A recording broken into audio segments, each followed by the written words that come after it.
foul. That was absolutely ridiculous. The Boston Bruins have won the Stanley Cup.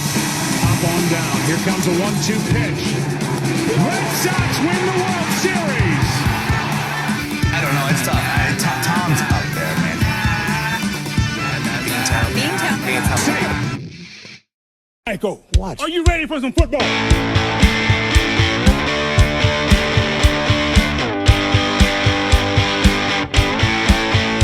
Patriots. What is going on YouTube? It's boy Just Minute here on YouTube and from Beantown Takes. We're back here with another reaction video! Stefon Diggs! Press conference with the New England Patriots. Finally official, Stefon Diggs is officially a member of the New England Patriots. He is your wide receiver number 1 at this current moment. I don't think I need to say my thoughts on the signing. I think I covered that mostly in the last video that I did.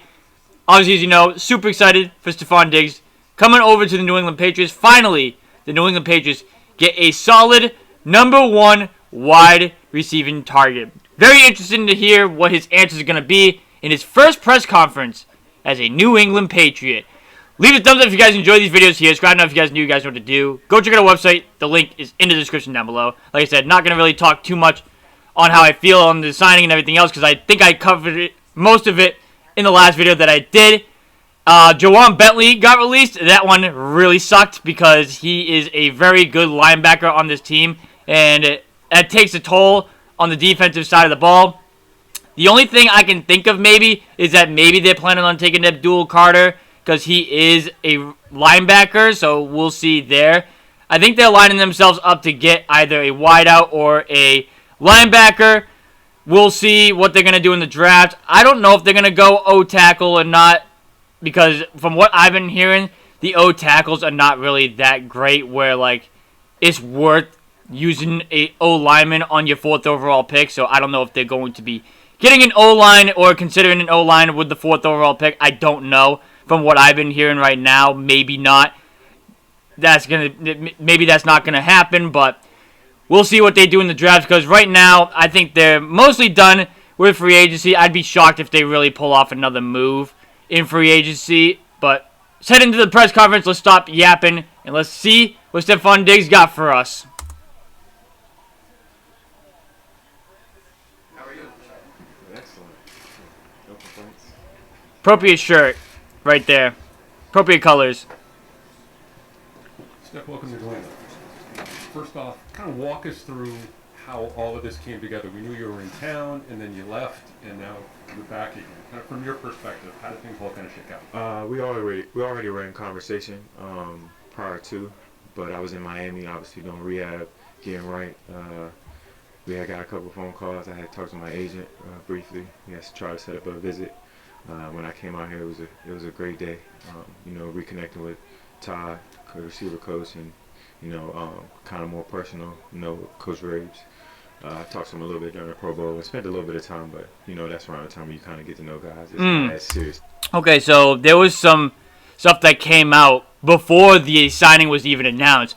The day when he had his meeting with the New England Patriots, he started following Drake May. He started following Jason Tatum. He started following, like, the known Boston athletes on his Instagram. Like, that was something that was really going around on Twitter. Like, the night of the meeting that they had, like, the night that they had the meeting, that's when, like, he was starting to follow, like, Tatum, May, and all the other players, so on and so forth. And it turns out, from what he just said there, seemed like they had an agreement on the meeting that he was going to be going to the New England Patriots. Seemed like then that's when, like, yep, let's do this. Deal's done, so on and so forth. We'll get the details together, so on and so forth. Let's take a couple of days to get together the contract or whatever and the details, but I'm all in on it.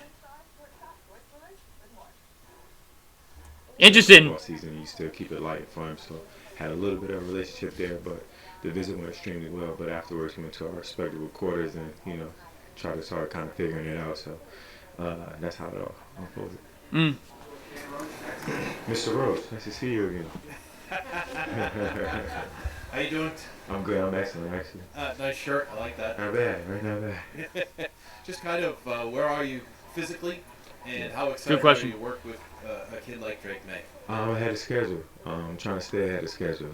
I've been pretty serious about, the grind process as far as the rehab and everything. So, shout out to Dr. Reef. I'm ahead of schedule right now, trying to stay there. At this point, trying to work a little smarter. I'm a hard worker, so I try to put a lot of my play at one time, but I'm trying to reel it back a little bit, just be a little more smarter. And what was your second question? Oh, I'm excited. I really look forward to it.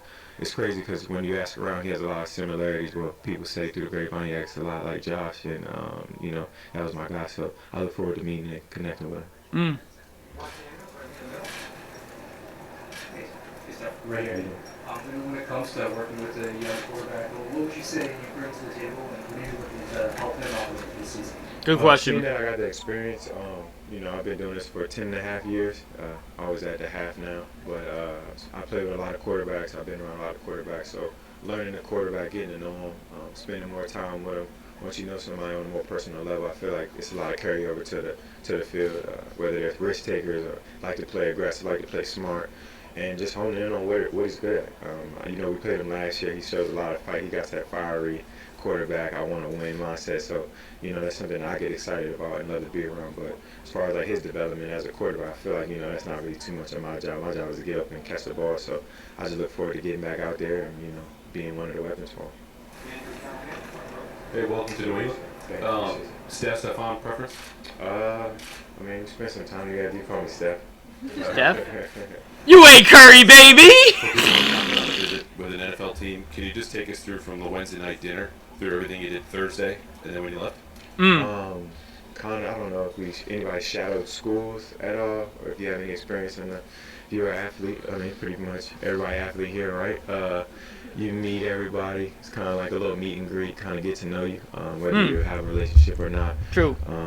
It's like I wouldn't say it's an interview, but it's an interview. You kind of get to know who's around and get to know the coaches and spend the time. I think they kind of want to get to know you as a player, as a person, and learn about where you're from, what you like to do, your hobbies, X, Y, Z.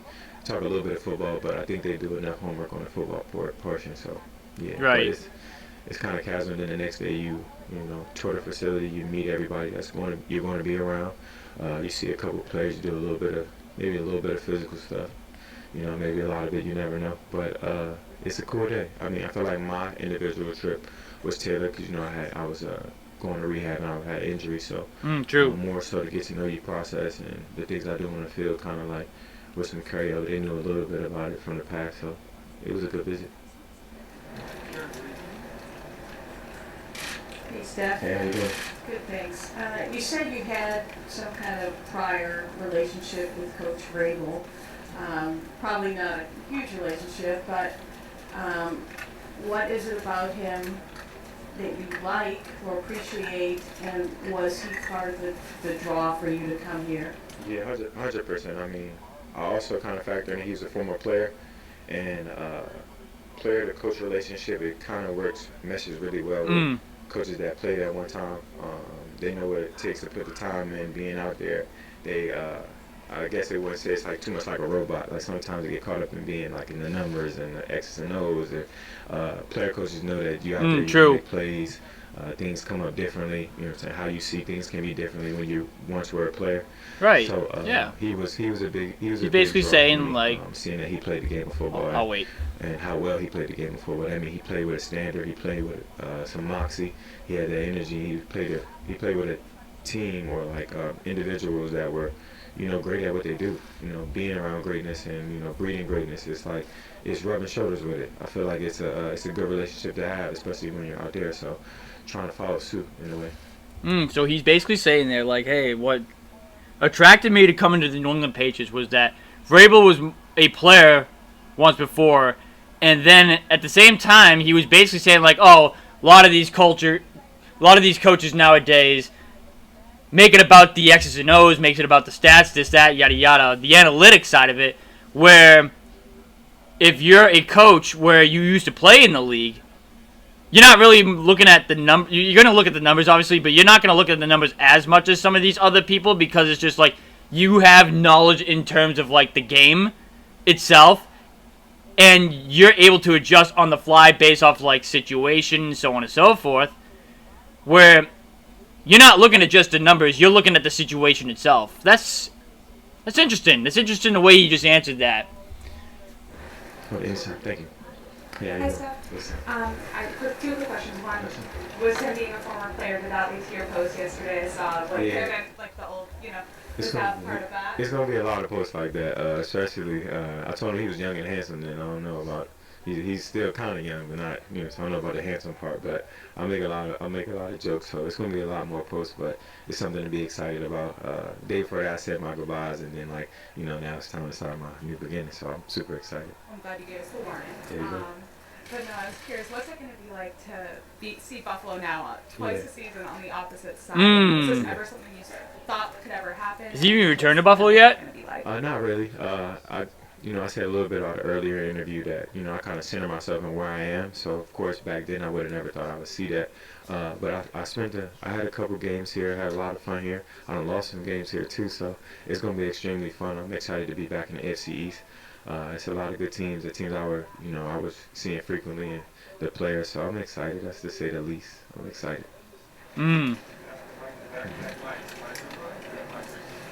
Stefon, I'm sure there were multiple factors that went into the decision, but to sign with New England, but for a team that's been looking for a number one wideout, is that number one? Was that something that you? Good question. And number two, how much does that excite you to be able to hopefully bring that to this room? It's exciting, obviously. When I was factoring my decision, it's like getting back on track. After I said I played 10 and a half years playing this game. Would have been 11 if I didn't get banged up. So True. I definitely look forward to getting back on track. Young quarterback, a good team, a lot of pieces being added, everything trucking in the right direction, something that I wanted to be a part of.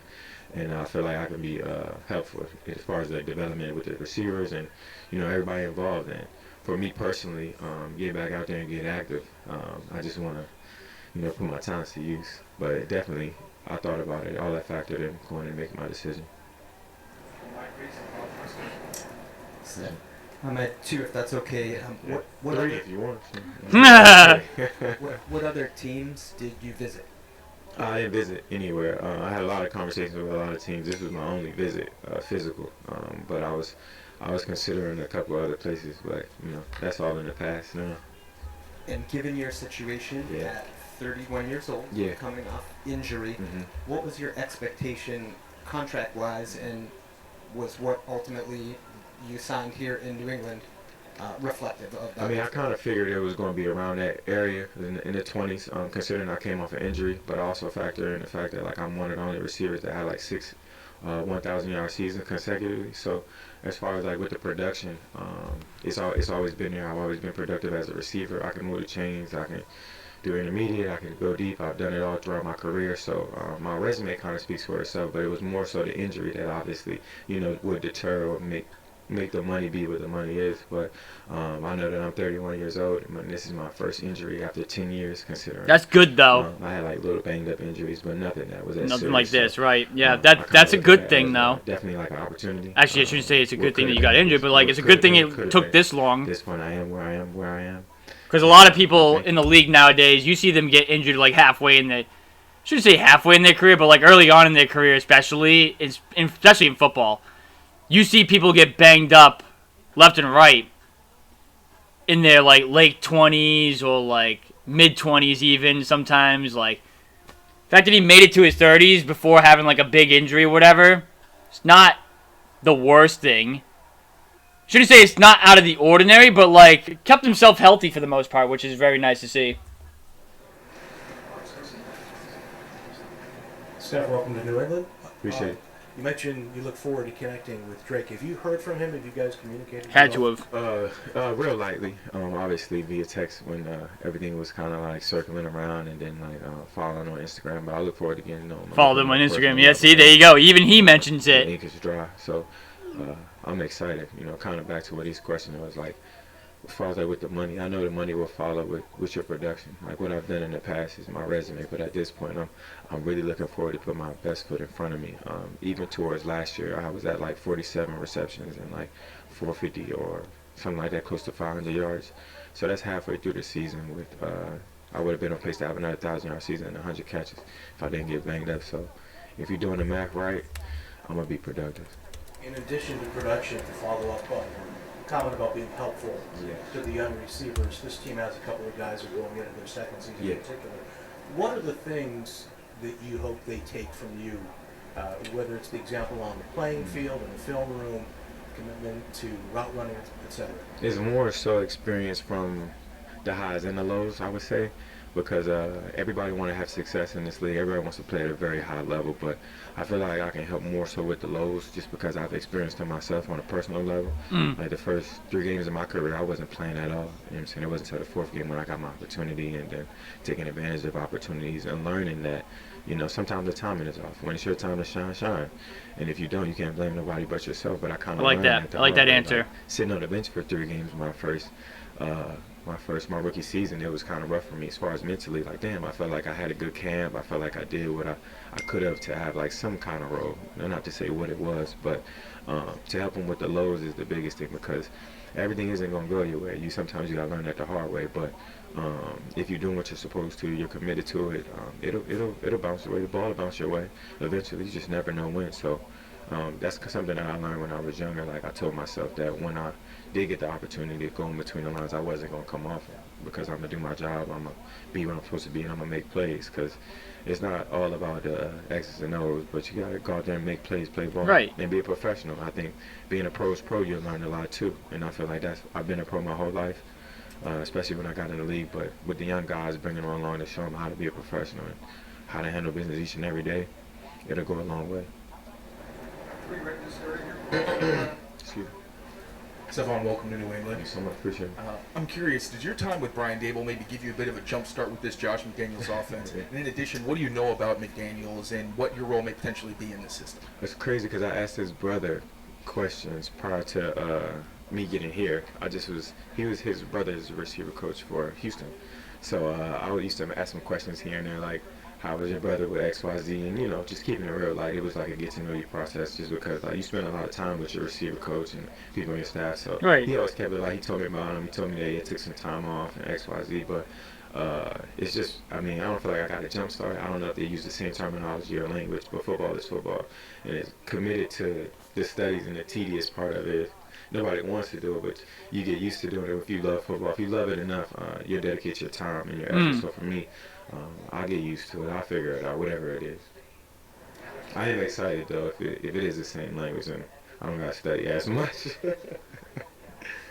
Hey, Steph, welcome to New England. I appreciate it. I know you said you talked briefly with Drake. Has anybody else on the team reached out to you, you've talked to, and particularly the receivers? Have you crossed paths with them in the past, or have a relationship with any of those guys before? Not before? too much of the young guys. I do know Pop. I had a little bit of relationship. He was real close with Tank, that's in Houston, and then Kendrick Bourne. Obviously, we trained in the same place like some years back when I was real young. But not too much of an existing relationship. But I look forward to it. As far as like being a professional, I try not to bring too much of the personal side of it to the building. But it's good to have a relationship with those guys. You spend a lot of time with those guys, and the more you can do, like I guess, like at the house, kicking it, hanging out, the more you get to know the people you be around, the harder you want to play for them. Like, you got a more respect for a man when you know what he's been through, and you know some of the trials and stuff that he's going through, and you just want to go harder. Like, you appreciate somebody that's been through something. Like, I don't know why, like, I respect a man that's been through a little bit in life, you know what I'm saying? Sorry, but you know what I'm saying, if you ain't never went through nothing hard, we can't relate. That's real. You've never been through anything hard, we can't relate. You have a reputation, somebody who's been in the league as long as you have, as a fiery competitor. Yeah. And so I wanted to ask you if now, 10 or so years into your career here, how you try to exhibit that competitive energy. And is it different now versus maybe when you were younger in the league? When I was younger, I would say you get in trouble a little bit as far as like being so competitive. Not from the standpoint of winning and losing, but mindset. Don't let it get you off your game, being too aggressive. And, you know what? What's hilarious? I was just about to say, I think what he's stating there is the fact that, like, when he wasn't getting the ball as much, maybe he would get aggravated as much. Like, there's a lot of things that can go into this, but, like, I think the main thing that he's focusing on with this point here is the time when he wasn't getting the ball enough, and, like, he was reaming out the coaches, reaming out the QB, Like, that's something that Ben's been really preaching on with the Stefon Diggs signing. I don't know when we're going to do a podcast again or whatever, but I'm sure next time we do a podcast, Ben will mention the diva-ness in Stefon Diggs, and that's probably why he was, like, questioning the signing at first. But I like this answer here, though, by Stefon Diggs by saying, like, when you were younger, you think there's just going to be so much opportunity and everything else like that, and, like, to the point where you're going to expect that opportunity to come. But in reality, you just have to let it come to you, and, like, you got to just trust the process. You'll get your moments and whatnot. That's mature. That's maturity right there. In my frame of, I want to do this, that, and the third, and not really honing in on your game. I feel like now at this point, the more madder I get, the more focused I get. You know what I'm saying? I'd rather beat you than argue with you. Right. I think when I was younger, I was so caught up in like maybe a shouted match or maybe going back and forth with somebody. But at this point in my career, I'm a little older now. I'm in a space where I'd rather give you a spanking than but then go back and forth with you. So as far as me being a competitor, I've always been that way. Like, even when I was a little boy, like I wanted to win at everything that I did. I never wanted to lose, so I'll never lose that. But I think the older I get, the worse it gets, because it's like, damn, I really expect to win. So if I lose, it's like, it was my fault. I'm gonna get you. This next one. Steph, has that made you a better teammate, the way you've learned how to channel those things? Have you figured out, just in your natural course of your own development, your own maturation, have you figured out how to use that channeling, that competitiveness to both help your own game and to help people around you? Yeah, 100%. I feel like I kind of talked about it earlier today, I think, in interviews. You can't lead everybody the same. Like, it's as fiery and as competitive that I am. Right. Everybody's the ones around you. Some people are motivated differently. Some people are needed to be like positive reinforcement, as I call it, like encouragement. Like, I think like big things with like people like quarterbacks. Like quarterbacks, they need that positive reinforcement, like, because things aren't always gonna go right, and things are never gonna be perfect. So having somebody that, you know, that always has your back, no whether it's good or bad, it's something that you can appreciate, especially when it's genuine. So when those around me, I try to push them in the right direction. Like, even if things aren't going right for me, you never know what something small could do for somebody else that's playing well or kind of on that brink of making a play here and there. So I think my maturation process comes from more experience, you know, the good and the bad, especially more personal. But I've done a lot of inner work up to this point, and I feel like I'm in a great space, and I'm trying to put that into the universe. You mentioned your statistics and a couple answers.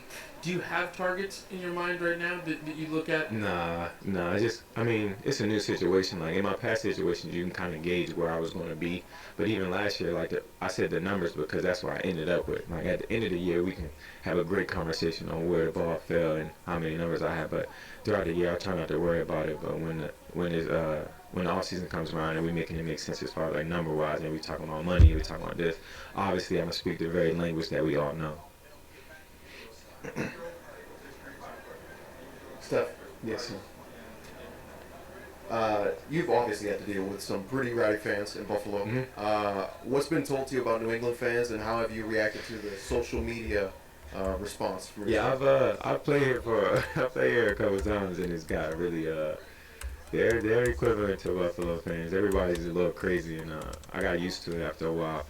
When I played here when I was younger, we definitely lost a couple of times, so I remember it clear as day. It was a nice trash talking match, I would say. I won't curse because my mom's right here, but it was definitely a lot of fun. But that's what makes the game really fun for me, as far as like getting the crowd involved, and you know, it's usually on the opposite end. Like, I like it when they're against me.